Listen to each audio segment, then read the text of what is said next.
Hi friends, welcome to Ftopreview.com. In this video, we're learning how to connect a wired earphones to your phone.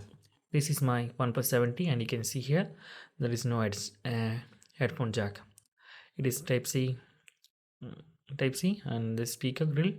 You can see this is silence button and mic, and you can see here there is no other options. And how to connect it? You need a adapter.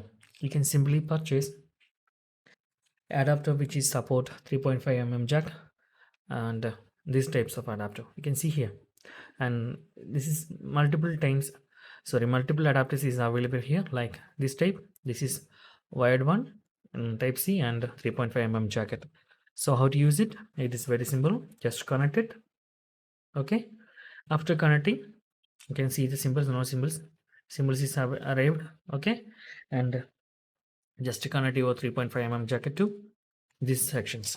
So it is now working. You can see here, and that's guys very simple tutorial. And if you need any kind of Android or iPhone tutorial, just comment below. I will post my replays as video so you can easily watch, understand it. And if you enjoyed this video, please like, comment, share, and subscribe our channel for getting more videos like this. Thank you so much for watching. Have a nice day. Bye bye.